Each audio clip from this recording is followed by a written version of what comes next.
ditinjau, dipandang dari ancaman hukumannya. Ancaman hukumannya adalah 20 tahun, nggak main-main ini.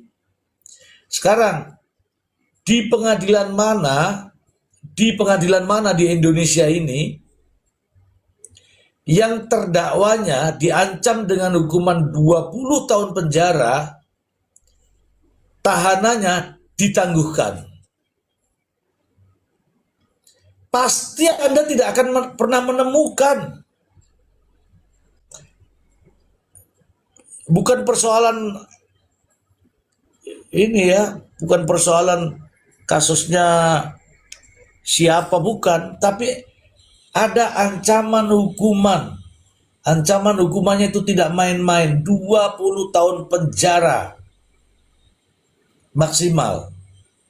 Itu ngeri itu teman-teman. Makanya hakim kemarin bertanya terus, itu hakim kemarin. Coba perhatikan teman-teman ya. Mungkin teman-teman yang di bawah juga boleh nanya-nanya, boleh.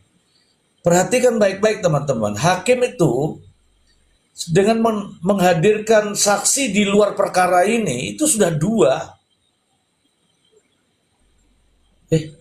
Ada Mbak Vera nih. Saksi di luar perkara ini sudah 2, yaitu Sela Saukia dengan Malvina. Itu nggak ada hubungannya dengan perkara ini. Itu hanya untuk meyakinkan hakim, ya. Itu hanya untuk meyakinkan hakim. Yang kedua, selain ahli-ahli yang didatangkan, hakim sendiri itu sudah bertanya. Hakim itu diam-diam bertanya. Semua tiga-tiganya hakim itu bertanya. Saudara terdakwa, untuk uang yang 4M ini, itu pertanyaannya. Yang 2 miliar kan sudah ditransfer langsung ke PT Bumi Parama Wisesa. Benar yang mulia, 2M. Lalu yang 2M itu diterima di mana? Yang 1,4 kan dibayarkan di PT Bumi Parama Wisesa, jadi 3,4. Apa jawabannya nanti kita? Ya yang mulia, namun sudah disita yang mulia sama pihak cyber, sama cyber, reskrim cyber. Tapi itu yang 1,4 yang mulia bukan milik, bukan dari situ yang mulia, itu uang lain yang mulia. Artinya hakim ini bertanya itu mencari kebenaran. Kalau dijawab nih kita menjadi dengan kesana kemari, itu nggak penting bagi hakim, karena itu nanti terkunci dalam kata-kata begini, terdakwa berbelit-belit. Itu jadi ini kita nggak ini dengan sikapnya, dengan anunya, dengan itu nanti anunya hakim ya, apa kesimpulan hakim, terdakwa dalam memberikan keterangan tidak jujur dan berbelit-belit. Kalau itu yang terjadi teman-teman, hukumannya itu maksimal. Kemudian mungkin teman-teman semua yang di bawah ini mendengar ketika ada ahli hukum, aku heran kenapa itu ditanyakan sama terdakwa. Profesor, bagaimana Profesor, sebagaimana kebijakan Pak Presiden Prabowo terkait dengan justice kolaborator. Ini apa maksudnya? Tujuannya apa? Apakah dia ingin menjadi justice kolaborator? Kalau ingin jadi justice kolaborator, awalnya sikapnya dijaga gitu loh. Tapi kalau sudah frontal begitu, sudah nggak jujur, sudah kasar, sudah arogan misalnya, siapa yang mau menerima sebagai justice kolaborator? Ya nggak? Saya paling nggak ini fakta terima semua yang kita ceritakan. Ya, itu teman-teman ya. Apa yang saya omongkan ini semua fakta. Teman-teman yang pendukung A, pendukung B, nggak usah marah karena faktanya ada di televisi itu. Saya hanya mau menyajikan ulang, siapa tahu kalian lupa. Itu nyata diucapkan, ya. Jadi ketika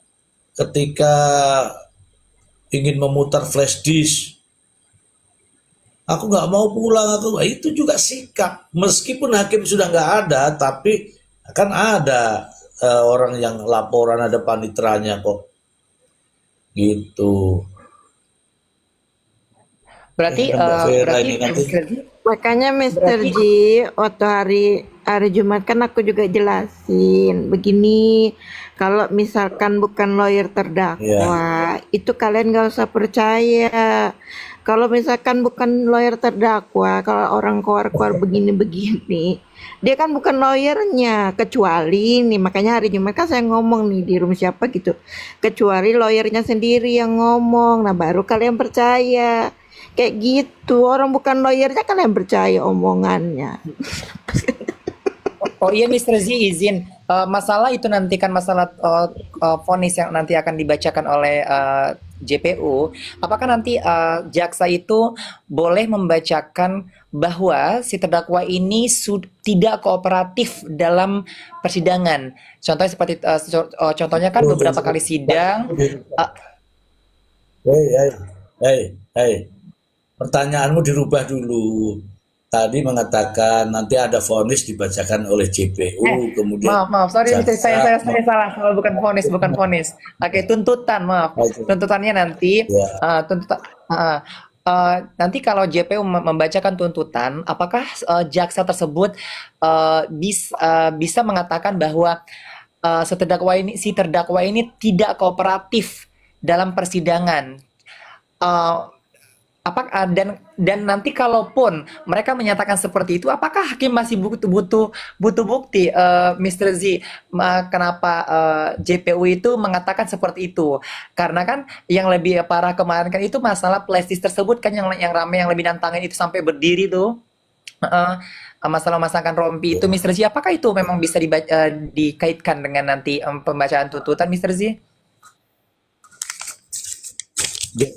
Oke, jaksa nanti akan membacakan tuntutan sesuai dengan fakta-fakta persidangan. Fakta-fakta persidangan, pertimbangan-pertimbangan pasti ada.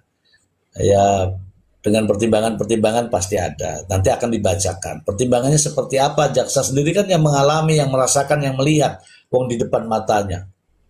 Gitu. Kemudian dari tuntutan jaksa itu nanti, tuntutan jaksa ya, nanti akan namanya pledoi, ditanggapi sama pembelaan. Dituntut 20 tahun, dia minta jangan 20 tahun dong. Misalnya nih, ini tangan saya ini ya, tangan saya praktek nih. Praktek saya pakai apa ya? Pakai tangan aja ya. Yang di sini nih jaksa nih membacakan tuntutan. Mohon kepada majelis hakim memberikan hukuman 20 tahun penjara. Nah, ini kan di sini kan penasihat hukum juga membuat seperti itu untuk bantahan atau pembelaan ya. Di sini mohon majelis hakim dan sebagainya lah ya. Mohon kiranya jangan 20 tahun, kalau bisa 19 tahun saja misalnya. Itu sih tawar-menawar. Pasti kamu ketawa kan? Halo malam Mr. G, malam semua teman-teman sini. Malam. Malam, Mbak. Malam, mau numpang tidur ya? Enggak, aku mau pamit loh.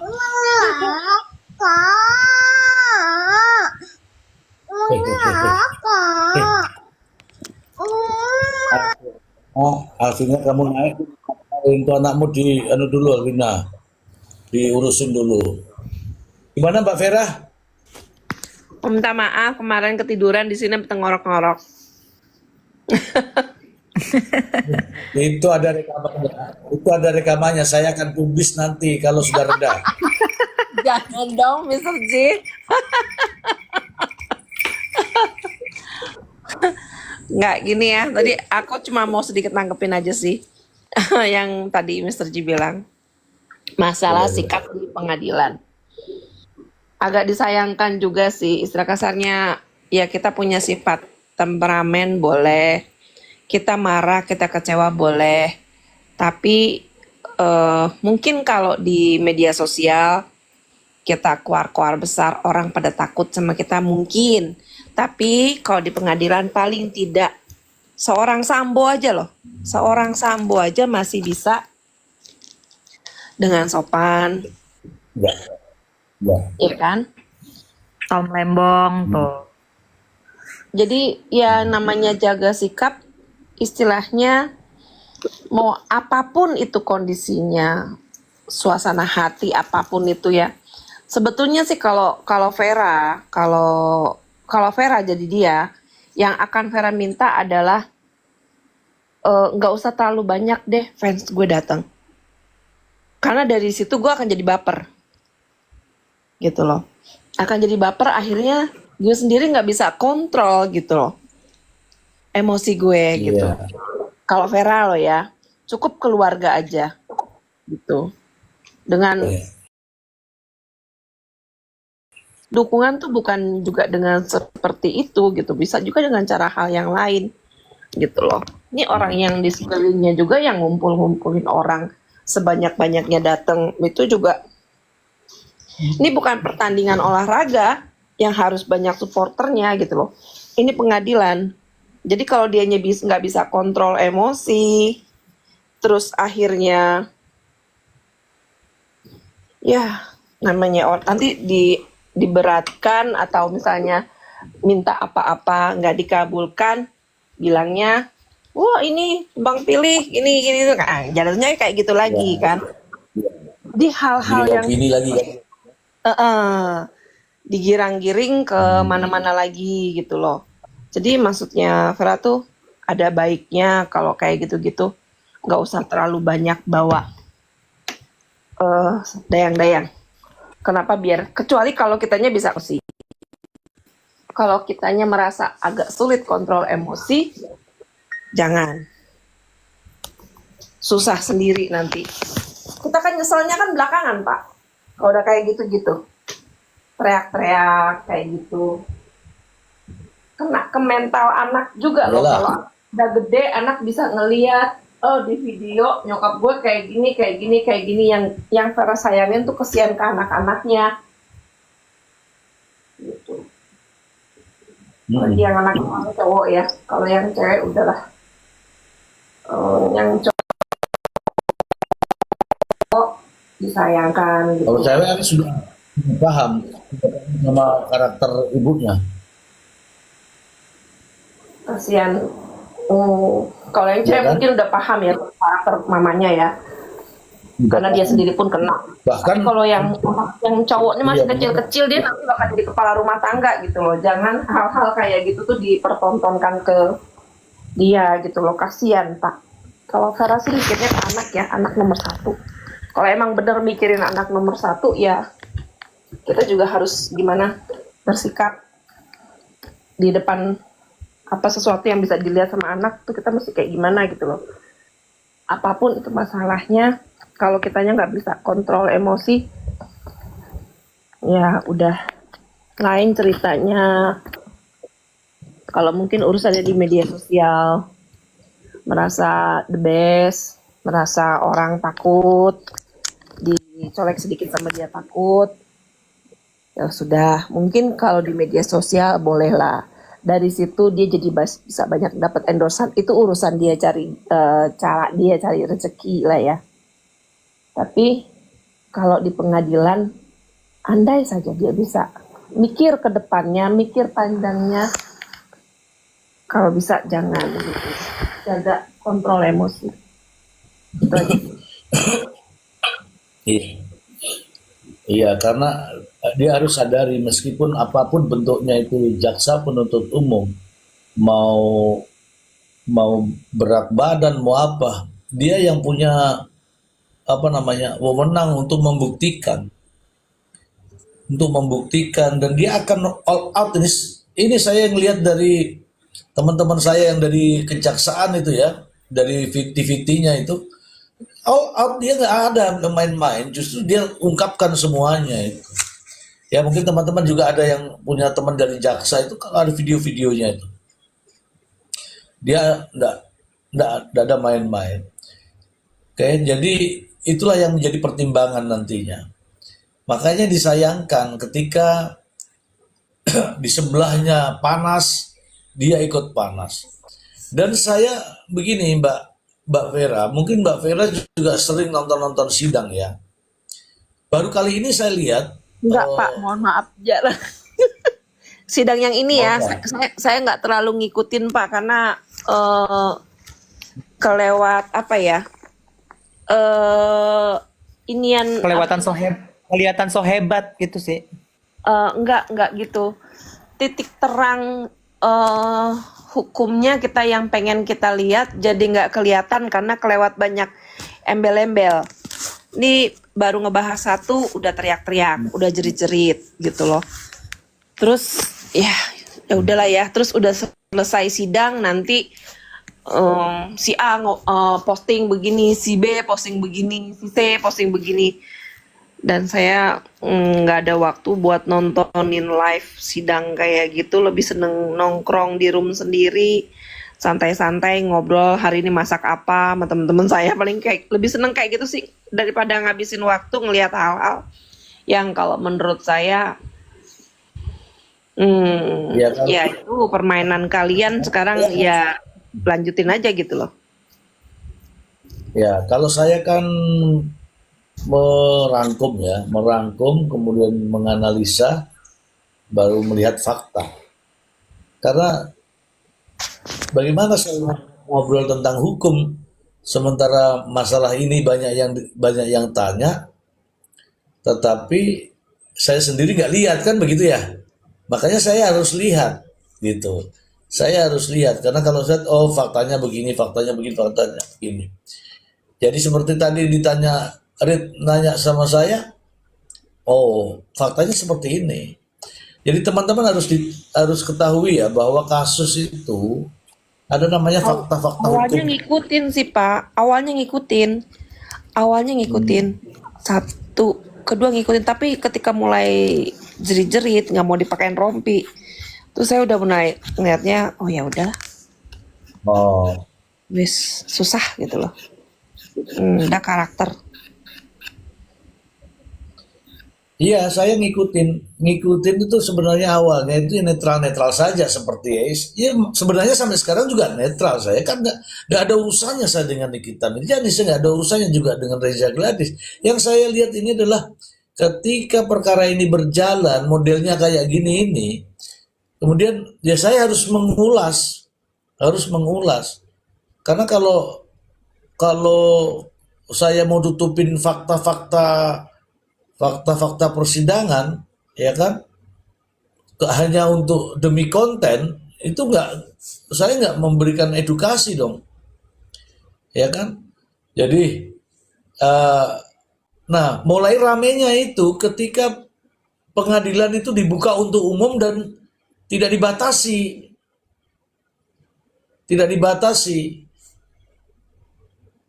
Karena tidak dibatasi itulah saya melihat bahwa pengadilan ini harus tegas. Makanya satu kali dua kali masih seperti itu rame terus.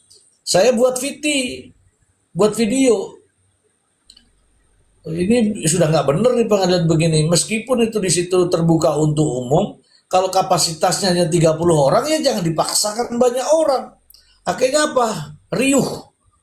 Sidangnya juga nggak bagus dan menimbulkan drama-drama gitu.